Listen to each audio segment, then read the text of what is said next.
What's going down, folks? It's your boy C back on the sticks once again with another Madden 18 video for you guys, and this is episode number 1 of the Falcons franchise. I am so happy to be able to bring this to you guys. I know it's been a minute. A lot of you guys have been asking for it, so here it is. We're about to dive right into it. We're going to start this off playing as the coach. We're not going to do the owner's mode or anything like that. We're going to do it the exact same way that we did it last season, except for one thing. I'm going to start this series with a difficulty on All-Pro, and that's mainly because everywhere that I've gone online, people are saying that gives you the most balanced experience on the field. Now, the game mode is going to be set to simulation. That should be a given, and everything else in terms of the league setup is going to be left on default except for the quarter length. We're going to switch that to 10 minutes just like we did last season, and that should pretty much do it. Now, just so you guys know, I did test out the game style on simulation, playing on All-Pro, and in the 3 or 4 games that I did play, the games are pretty close and competitive, but I have heard stories to where the difficulty settings don't necessarily transfer into franchise mode, so if that's the case, we may be switching to All Madden, but in any case, I'm going to leave that up to you guys. If you see something that needs to be adjusted, feel free to drop me a comment down below and we can definitely make that happen.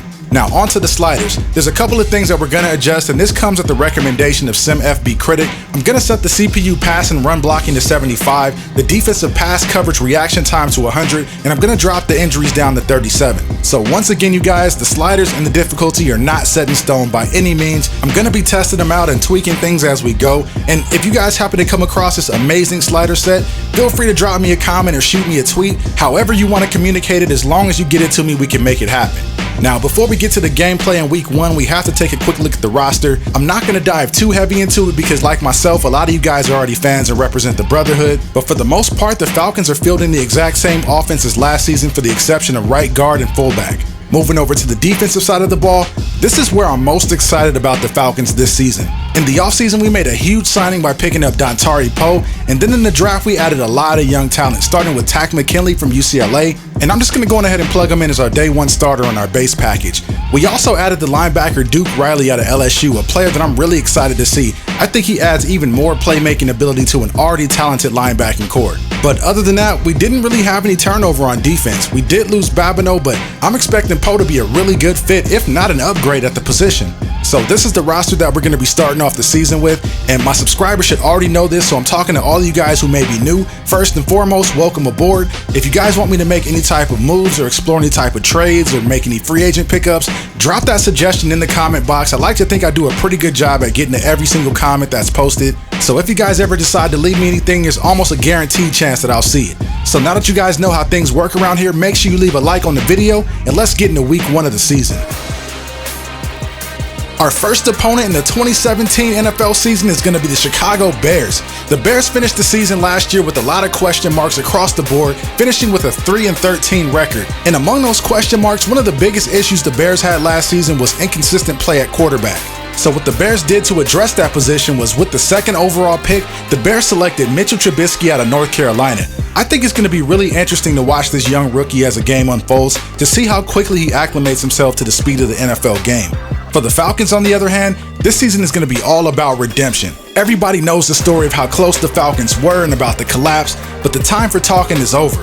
Let's get into the gameplay. The Falcons break the huddle with 2 receivers out wide, 1 tight end with the fullback offset. Matt Ryan takes a snap under center, hands the ball off to Freeman off the right side, and he's going to be tackled at the line of scrimmage for no gain. Looking at a 2nd and 10 situation now, under center, Ryan with the snap, looking for Freeman on the swing route, but that play is pretty much dead in the water, and we end up losing 2 on the play. So facing a 3rd and long, Ryan in the gun with the snap, fires complete to Julio Jones downfield on the post route for the first down, setting us up at the 43-yard line. Next play, Ryan with the snap, looking to go back to the passing game, trying to find someone open, decides to scramble to buy time, but gets rid of it after finding nobody open downfield. That was a smart play by the veteran quarterback out of Boston College. And looking to apply pressure on Ryan today is the Bears D-line of Hicks, Goldman, and Howard, followed by an athletic group of linebackers led by Danny Trevathan and Leonard Floyd, and then we got Jarrell Freeman and Pernell McPhee to round out the group. As for the secondary, the Bears have a couple of first-round draft picks in Fuller and Amukamara at corner, so that could be an interesting challenge for our wide receivers. We'll see how that plays out. Now, after the ball's jarred loose there, we're looking at a 3rd and 10 situation from the 43. Looking to keep the drive alive, Matt Ryan makes a check at the line, takes the snap out of the pistol, drops back, and fires across the middle of the field, complete to Mohamed Sanu, and that'll be more than enough for a first down as we move the chains into Bears territory. Now on the next play on 1st and 10, Ryan with the snap out of the pistol hands it off to Freeman, and he gets tackled for pretty much no gain on the play. He actually picked up a couple, bringing up 2nd and 8. Ryan with the play fake targets Toilolo across the middle of the field, is complete, and now we're inside the red zone. So looking at a 1st and 10 from the 16, Ryan goes back to the ground game, handing it off to Freeman, and he's going to get taken down after picking up a couple of yards on the play. So now we got a 2nd and 7 situation. Ryan under center drops back, but the pocket collapses and down goes Ryan for a sack. Now you guys know I don't typically show low lights on plays and throw guys under the bus, but the rookie Harlow just got worked on that play. He got pushed all the way back into Ryan's lap, and by the time he knew what was happening, Ryan was already down on the ground for a sack. So once again facing a big 3rd down early on, Matt Ryan comes out in the empty backfield, facing the blitz, gets rid of it to Julio Jones for the score, and that was perfect timing for Julio to get open on that play. Matt Ryan was under pressure facing the corner blitz, and Matt really had to hold on to it for as long as he could, waiting for the route to develop, but as soon as Julio broke it off at the top, the ball was put right on the money so Julio can make the grab and turn upfield for the score. So the Falcons go up in this one 7-0 as Julio motions in Alex Mack to have a little celebration time in the end zone. The opening drive to start the season couldn't have been capped off any better. So now it's time to see what the Bears rookie can do. Trubisky leads the Bears offense on the field with 3 wide receivers. Shotgun set with Howard in the backfield. Trubisky takes the snap, hands the ball off to Howard, and he's going to be tackled immediately at the line of scrimmage by Desmond Trufant. That was a nice read because it brings up a 2nd and 9 situation. Trubisky dumps it underneath the Cruz, and he stops short of the marker to set up 3rd down. And then there's a mix-up on the play. I'm not too sure exactly what happened right there, but there was definitely an issue with the exchange. But we were able to get great penetration by the big fella Dontari Poe, which freed up Duke Riley to be able to take down Howard in the backfield. I'm telling you guys, I think that's going to be a huge pickup for our defensive line. But anyways, getting back to our next offensive drive, Freeman's going to bully his way ahead for a gain of 3, and that's going to set up a 2nd and 7. Ryan takes the snap under center, drops back, looks downfield, and throws complete to Saubert, who turns upfield, but fumbles the ball and somehow picks it right back up and takes off running towards the end zone for the score. And that was just a disaster of a play that ends up working out in our benefit.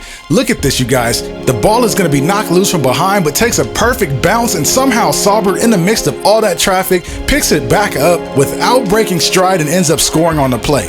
So being down 14 early, the Bears need to get something going. But Trubisky gets sacked on the play, and that's going to be the rookie Takk McKinley out of UCLA, and I've got to let the man shine in his first NFL highlight. He uses perfect leverage to get by the right tackle, and Trubisky doesn't even see him coming. That could have been a fumble right there. But hopefully that's the first of many sacks to come in the long career of Takk McKinley. So after the sack facing the 2nd and long, Trubisky rifles it to a wide open Victor Cruz, who makes the grab for the 1st down, moving the Bears up to the 40-yard line.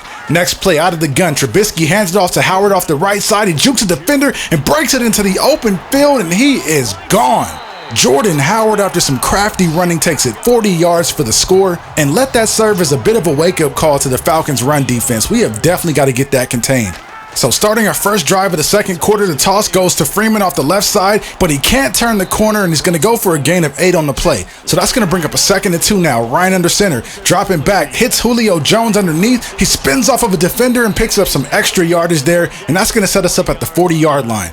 So the offense is doing a pretty good job at staying on schedule here. On 1st and 10, the handoff goes to Coleman, and he was almost able to get through the hole. That would have been an easy 6 points if he didn't get tackled there. But it brings up 2nd and 5. Coleman gets another carry, and he's going to pick up enough yardage there for the 1st down. Now, moving ahead a bit, facing the 2nd and 9, Matt Ryan drops back, trying to find a receiver, but has so much open space, he takes off running with it, and he picks up 1st down yardage and some, but he's got to learn how to slide or get out of bounds, because we cannot afford a turnover, or even worse, to have our MVP quarterback get injured. So after the nice pickup on the ground there by Ryan, we've got a 1st and 10. The handoff goes to Freeman, but there's a flag on the play. So we're going to be backed up a bit to replay 1st down. The penalty is going to be called on the tight end, Austin Hooper, and we're going to be backed up 10 yards. Hey, wait, hold on. I thought offensive holding was a 5-yard penalty. Am I losing my mind, you guys? Isn't holding a 5-yard penalty?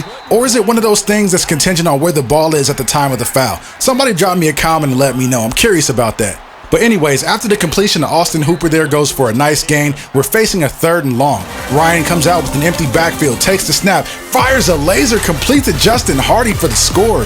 And I'm telling you guys, when I say inches, I mean the ball got there with inches to spare. Look at the placement on the ball, look at the coverage. That was just a nice reception by Justin Hardy. And Hardy's another one of those guys that kind of got lost in the depth chart after Taylor Gabriel broke out last season. It's going to be interesting to see what happens with him this year. But on 1st and 10, Trubisky goes deep trying to hit Meredith on the play. The pass is broken up, incomplete, and I'm not too sure what Trubisky was looking on that play. I didn't see anything but triple coverage the entire way through. I guess he was just giving his receiver a chance to make a play. So after the incompletion on 2nd and 10, Howard gets the carry, and he's going to pick up about 6 or 7 on the play, setting up a 3rd down and short. The Bears then come out looking to go back to the air. Trubisky with the play fake. He's looking to take another shot here. Trubisky dials up the deep ball looking for Victor Cruz, and it's tipped up and intercepted by Robert Alford. That was just a great example of being in the right place at the right time, but also maintaining focus to stop and make the play. But unfortunately, we went 3 and out and gave the ball right back to Chicago. So looking at a 21-7 lead here in the 3rd quarter with 8:47 to go, Trubisky looking for Victor Cruz, can't complete it. The pass was broken up by Deion Jones on the play. So that's going to bring up a 2nd and 10 now. Trubisky dumps it underneath to Howard. He makes the grab and gets tackled after a pickup of 8 yards. So the Bears are looking to get in rhythm here. Trubisky comes out under center and fires quick to Victor Cruz on the slant. He makes the grab there to pick up the 1st down. Next play, Trubisky, 7-step drop, has time in the pocket, looks downfield, and hits Meredith on a deep comeback route. That pass was so close to being broken up. Moving ahead a bit to a 2nd and 9, the Bears are looking to go back to the ground. Howard gets the carry off the left side, and he's going to be shut down in the backfield by Ricardo Allen. But on top of that, there's an injury on the play, you guys. Jordan Howard is down, and he appears to be in a lot of pain. So Howard exits the game, and the trainer's list is return to action is questionable. So Langford checks in to replace Howard on 3rd down. Trubisky lines up in the gun, takes the snap, has a pretty clean pocket, waiting for something to develop downfield, and throws complete to Meredith near the sideline, but he's going to be tackled well short of the 1st down marker, so the defense does a great job at holding Chicago to 3 on that drive. So now we've got a 21-10 lead midway through the 3rd quarter. We've got tons of time left, but I want to get the ground game going. So Matt Ryan comes out, hands it to Freeman, and he gets loose, breaking it off the left side, turning it upfield near the sideline, taking it all the way up to the 34-yard line. That was the type of run that we've been waiting for all game long from Devontae, and he was finally able to break one off here in the 3rd quarter.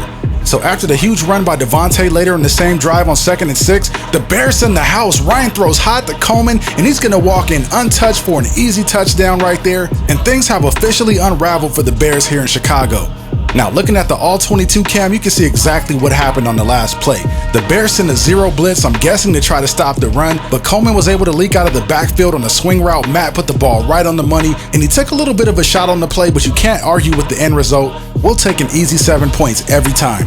Now, later in the game, the Bears do make it into the red zone. Trubisky hits Miller there on a quick pass, and that's going to set him up at the 1-yard line. And then the very next play on 3rd and goal, Trubisky out of the gun finds his tight end Miller for an easy score to make this a 31-17 game. And then after we go 3 and out from 3 straight runs, Trubisky goes with the play fake, looking to go to the air, throws it right to Jalen Collins. He makes the pick and figures why not just run it in and get a pick 6 on the stat sheet. And that's the way that we're going to wrap this one up, you guys. We end up taking this one 38-17 on the road against the Chicago Bears in a bit of a lopsided game there towards the end, but I'll definitely take a W in any way that it comes.